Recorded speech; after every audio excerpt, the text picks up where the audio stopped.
ದೇವರ ಪರಿಶುದ್ಧ ನಾಮಕ್ಕೆ ಸ್ತೋತ್ರವಾಗಲಿ. ಈ ದಿನದ ದೇವರ ವಾಕ್ಯ ಗಲಾತಿಯದವರಿಗೆ ಬರೆದ ಪತ್ರಿಕೆ 1ನೇ ಅಧ್ಯಾಯ 10ನೇ ವಾಕ್ಯ. ನಾನೀಗ ಯಾರನ್ನು ಹೋಲಿಸಿಕೊಳ್ಳುತ್ತಾ ಇದ್ದೇನೆ? ಮನುಷ್ಯರನ್ನು ದೇವರನ್ನು. ನಾನು ಮನುಷ್ಯರನ್ನು ಮೆಚ್ಚಿಸುವುದಕ್ಕೆ ಪ್ರಯತ್ನಿಸ್ತಾ ಇದ್ದೇನೋ? ಇನ್ನು ಮನುಷ್ಯರನ್ನು ಮೆಚ್ಚಿಸುವವನಾಗಿದ್ದರೆ ನಾನು ಕ್ರಿಸ್ತನ ದಾಸನಲ್ಲ. ಹೌದು ಪ್ರಿಯ ದೇವರ ಮಕ್ಕಳೇ, ಇವತ್ತಿನ ವಾಕ್ಯದಲ್ಲಿ ನಾವು ಗಮನಿಸುತ್ತಿದ್ದೇವೆ. ಇಲ್ಲಿ ದೇವರ ವಾಕ್ಯವು ಸ್ಪಷ್ಟವಾಗಿ ಬರೆಯಲ್ಪಟ್ಟಿದೆ. ನಾನೀಗ ಯಾರನ್ನು ಹೋಲಿಸಿಕೊಳ್ಳುತ್ತಾ ಇದ್ದೇನೆ? ಮನುಷ್ಯರನ್ನು ದೇವರನ್ನು. ನಾನು ಮನುಷ್ಯರನ್ನು ಮೆಚ್ಚಿಸುವುದಕ್ಕೆ ಪ್ರಯತ್ನಿಸ್ತಾ ಇದ್ದೇನೋ? ಇನ್ನು ಮನುಷ್ಯರನ್ನು ಮೆಚ್ಚಿಸುವವನಾಗಿದ್ದರೆ ನಾನು ಕ್ರಿಸ್ತನ ದಾಸನಲ್ಲ. ಪ್ರಿಯರೇ, ಸಾಮಾನ್ಯವಾಗಿ ಲೋಕದಲ್ಲಿ 3 ರೀತಿಯ ಸೇವೆಯನ್ನ ಮಾಡ್ತಾರೆ. ಮೊದಲನೇದಾಗಿ ಈ ಲೋಕದ ಪ್ರಕಾರ ಕ್ರೈಸ್ತರ ಸೇವೆ ಮಾಡ್ತಾ ಇದ್ದಾರೆ. ಎರಡನೇದಾಗಿ ಆತ್ಮಿಕ ಅಂದರೆ ಆಸ್ತಿ ಅಂತಸ್ತಿಗೆ ತಕ್ಕ ಹಾಗೆ, ತನ್ನ ಐಶ್ವರ್ಯಕ್ಕೆ ತಕ್ಕ ಹಾಗೆ ಒಳ್ಳೆ ಹೆಸರು ಬರಬೇಕೆಂಬುದಾಗಿ ಸೇವೆ ಮಾಡ್ತಿದ್ದಾರೆ. ಮೂರನೇದಾಗಿ ನೋಡೋದಾದ್ರೆ ದೇವರಿಗೋಸ್ಕರ ಸೇವೆ ಮಾಡ್ತಾ ಇದ್ದಾರೆ. ಪ್ರಿಯರೇ, ಮೊದಲನೇದಾಗಿ ಲೋಕದ ಪ್ರಕಾರ ಮಾಡುವವರು ಯಾರಿಗೋಸ್ಕರ ಮಾಡ್ತಾರೆ ಅಂದ್ರೆ ಮನುಷ್ಯರನ್ನ ಮೆಚ್ಚಿಸುವುದಕ್ಕೋಸ್ಕರ ಮಾಡ್ತಾರೆ. ಮನುಷ್ಯರು ನನ್ನನ್ನ ಮೆಚ್ಚಬೇಕು, ಅವ್ರು ನನ್ನನ್ನು ಹೊಗಳಬೇಕು, ಇವ್ರು ನನ್ನನ್ನು ಹೊಗಳಬೇಕು, ನನ್ನ ಹೆಸರು ಪ್ರಖ್ಯಾತಿಗೆ ಬರಬೇಕು, ಹಾಗೆ ಹೀಗೆ ಎಂಬುದಾಗಿ ಮನುಷ್ಯರು ಮೆಚ್ಚಿಸ್ತಾರೆ ಎಂಬುದಾಗಿ ನಾವು ನೋಡ್ತೇವೆ. ಪ್ರಿಯರೇ, ಅವ್ರು ಮನುಷ್ಯರನ್ನ ಮೆಚ್ಚಿಸೋದಕ್ಕೋಸ್ಕರ ಮಾತ್ರವೇ ದೇವರ ಸೇವೆಯನ್ನ ಮಾಡ್ತಾ ಇರ್ತಾರೆ. ಈ ಲೋಕದ ಪ್ರಕಾರ ಅವರು ಸೇವೆಯನ್ನು ಮಾಡ್ತಾ ಇರ್ತಾರೆ. ಏನೋ ಸೇವೆ ಮಾಡ್ಬೇಕಲ್ಲ, ನಾನು ಕೂಡ ದೇವ್ರು ನನ್ನ ಸೇವೆ ಕರೆದಿದ್ದಾನೆ, ನಾನು ಕೂಡ ಸೇವೆ ಮಾಡಬೇಕು, ಸೇವೆ ಮಾಡದಿದ್ರೆ ದೇವ್ರು ನನ್ನನ್ನು ಹೊಡಿತಾನೆ ಅಷ್ಟೇ ಅಂತೇಳಿ ಏನ್ ಮಾಡ್ತಾರಂದ್ರೆ ದೇವ್ರು ಕೊಟ್ಟಂತ ಸೇವೆಯನ್ನ ಅವರು ಏನೋ ತಾನು ಎಂಬುದಾಗಿ ಮಾಡೋದನ್ನ ನಾವು ಗಮನಿಸ್ತೇವೆ. ಎರಡನೇದಾಗಿ ಮಾಡುವಂತ ಸೇವೆ ಅಧಿಕಾರಕ್ಕೋಸ್ಕರವಾಗಿಯೂ ಪಟ್ಟ ಪದವಿಗೋಸ್ಕರವಾಗಿ ದೇವರ ಸೇವೆಯನ್ನ ಮಾಡ್ತಾರೆ. ಪ್ರೇರೆ, ಅನೇಕರು ಅವರಿಗೆ ಸಿಕ್ಕುವಂತಹ ಲಾಭಕ್ಕೋಸ್ಕರವಾಗಿ ಅವರು ಒಳ್ಳೆ ಸ್ಥಾನಮಾನಗಳು ಸಿಗುತ್ತದೆ, ನನಗೆ ಒಳ್ಳೆ ಸ್ಥಾನ ಸಿಗುತ್ತೆ, ಈ ಸಭೆಯಲ್ಲಿ ನನಗೆ ಒಳ್ಳೆ ಸ್ಥಾನ ಸಿಗ್ಬೋದು, ಒಳ್ಳೆ ಮರ್ಯಾದೆ ಸಿಗುತ್ತೆ, ಒಳ್ಳೆ ಅಧಿಕಾರ ಸಿಗ್ತದೆ ಎಂಬುದಾಗಿ ಸೇವೆ ಮಾಡ್ತಿದ್ದಾರೆ. ಅಂದ್ರೆ ಅವರು ಕೂಡ ಅಷ್ಟೇ ಮನುಷ್ಯರನ್ನ ಮೆಚ್ಚಿಸ್ತಾ ಇದ್ದಾರೆ, ದೇವರನ್ನ ಮಾತ್ರ ಮೆಚ್ಚಿಸ್ತಾ ಇಲ್ಲ. ಮನುಷ್ಯರನ್ನ ಮೆಚ್ಚಿಸುವುದಕ್ಕೋಸ್ಕರ ಅವರ ನಾಟಕಗಳನ್ನ ಆಡಿಕೊಳ್ಳುತ್ತಾ ಈ ಲೋಕದ ಪ್ರಕಾರ ದೇವರ ಸೇವೆಯಲ್ಲಿ ದೇವರನ್ನ ಸೇವೆ ಮಾಡ್ತಿದ್ದಾರೆ. ಪ್ರಿಯರೇ, ಇವರಿಬ್ಬರು ಮಾಡುವಂತ ಸೇವೆ ದೇವರು ಮೆಚ್ಚೋದಿಲ್ಲ. ಈ ಇಬ್ಬರು ಮಾಡುವಂತ ಸೇವೆಗಳನ್ನ ದೇವರು ನೋಡ್ತಾ ಇದ್ದಾನೆ, ಇದಕ್ಕೆ ತಕ್ಕ ಪ್ರತಿಫಲವನ್ನ ದೇವರು ಕೊಡ್ತಾನೆ. ಮೂರನೇದಾಗಿ ನಾನು ಹೇಳಿದಂತ ಸೇವೆ ಕ್ರಿಸ್ತನಿಗೋಸ್ಕರ ಸೇವೆ ಮಾಡುವಂತ ದೇವರ ಸೇವಕರುಗಳು. ಪ್ರಿಯ ದೇವರ ಮಕ್ಕಳೇ, ಕ್ರಿಸ್ತನಿಗಾಗಿ ಸೇವೆ ಮಾಡೋದಂದ್ರೆ ಏನು? ನಾವು ಮನುಷ್ಯರನ್ನ ಹೋಲಿಸಬಾರ್ದು, ಮನುಷ್ಯರಿಗೆ ನಾವು ಮೆಚ್ಚುಗೆಯಾಗಿ ನಡ್ಕೋಬಾರ್ದು, ಮನುಷ್ಯರಿಗೆ ಪ್ರಿಯವಾದ ರೀತಿಯಲ್ಲಿ ನಾವು ಮಾತನಾಡಬಾರ್ದು.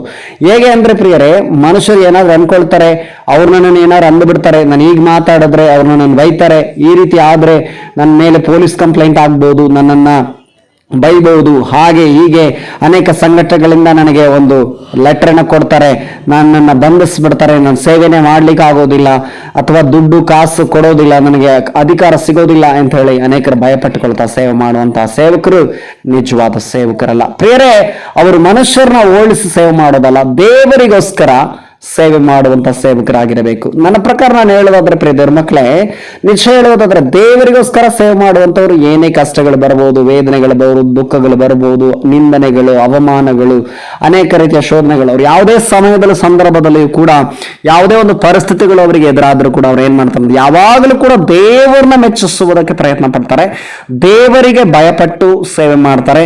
ದೇವರು ನಮ್ಮನ್ನು ನೋಡ್ತಾ ಇದ್ದಾನೆ, ದೇವರು ನಮ್ಮ ಸೇವೆಗೆ ಒಂದು ಪ್ರತಿಫಲವನ್ನು ಕೊಡ್ತಾನೆ, ನಮ್ಮ ಸೇವೆಯಲ್ಲಿ ದೇವರಿದ್ದಾನೆ ಅನ್ನುವಂತ ಭಯದಲ್ಲಿ ಅವರು ಸೇವೆಯನ್ನ ಮಾಡೋದನ್ನ ನಾವು ಗಮನಿಸ್ತೇವೆ. ಅದಕ್ಕೆ ಇಲ್ಲಿ ದೇವರ ಆತ್ಮನ ಮಟ್ಟಿಗೆ ನಾನೀಗ ಯಾರನ್ನು ಹೋಲಿಸ್ಕೊಳ್ತಾ ಇದ್ದೇನೆ? ಮನುಷ್ಯರನ್ನೋ ದೇವರನ್ನು. ನಾನು ಮನುಷ್ಯರನ್ನು ಮೆಚ್ಚಿಸುವುದಕ್ಕೆ ಪ್ರಯತ್ನಿಸ್ತಾ ಇದ್ದೇನೋ?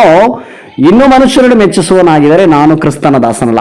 ನಾವು ಕ್ರಿಸ್ತನ ದಾಸರು ಎಂಬುದಾಗಿ ಇರೋದಾದ್ರೆ, ನಾವು ಕ್ರಿಸ್ತನಿಗೆ ದಾಸರಾಗಿರೋದಾದ್ರೆ ನಾವು ಮನುಷ್ಯರನ್ನ ಮೆಚ್ಚಿಸಲೇಬಾರದು. ಮನುಷ್ಯರು ನೋಡ್ತಾರಂತೆ ಸೇವೆ ಮಾಡಬಾರ್ದು. ಮನುಷ್ಯರು ನಮ್ಮನ್ನು ಗಮನಿಸ್ತಾ ಇದ್ದಾರೆ, ನನ್ನ ಮೇಲಧಿಕಾರ ನನ್ನ ಗಮನಿಸ್ತಾ ಇದ್ದಾರೆ, ನನಗೆ ಅವ್ರು ಗಮನಿಸ್ತಾ ಇದ್ದಾರೆ, ಇವರು ಗಮನಿಸ್ತಾ ಇದ್ದಾರೆ, ಅವ್ರೇನ್ ಅನ್ಕೊಳ್ತಾರೋ, ಇವ್ರೇನ್ ಅನ್ಕೊಳ್ತಾರೋ, ಅವ್ರೇನಾದ್ರೂ ಬೈತಾರೆ, ಅವ್ರು ನನ್ನ ಮೇಲೆ ಕಂಪ್ಲೇಂಟ್ ಮಾಡೋ, ದೂರು ಸಲ್ಲಿಸಬಹುದು, ಅವ್ರು ನನಗೆ ವಿರುದ್ಧವಾಗಿ ಎದ್ದೊಳ್ಬಹುದು ಎಂಬುದಾಗಿ ಅವರಿಗೆ ಮನುಷ್ಯರಿಗೆ ಭಯಪಟ್ಟು ಮಾಡುವಂತ ಸೇವಕರು ಎಲ್ಲರೂ ಕೂಡ ದುಷ್ಟರೇ, ಅವರೆಲ್ಲ ದೇವರ ಸೇವಕರೇ ಅಲ್ಲ ರೀ ಪ್ರಿಯ ದೇವ್ರ ಮಕ್ಕಳೇ. ಯಾರು ದೇವರಿಗೆ ಭಯಪಟ್ಟು ದೇವರಿಗಾಗಿ ಸೇವೆ ಮಾಡ್ತಾರೋ, ದೇವರಿಗೋಸ್ಕರ ನಿಂತುಕೊಳ್ತಾರೋ, ಎಂತ ಸಮಸ್ಯೆಗಳು ಬರಬಹುದು, ಯಾರೇ ನಿಮಗೆ ವಿರುದ್ಧವಾಗಿ ಎದ್ದೊಳ್ಬಹುದು, ಯಾರೇ ನಿಮ್ಮ ಪರವಾಗಿ ನಿಲ್ಲಬಹುದು ಅಥವಾ ನಿಮ್ಮ ಬೋಧನೆ ಕೇಳಬಹುದು, ಕೇಳದೆ ಹೋಗಬಹುದು, ನಿಮ್ಮನ್ನ ಸೇವೆ ಕರೀಬಹುದು, ಕರೀದೆ ಹೋಗಬಹುದು.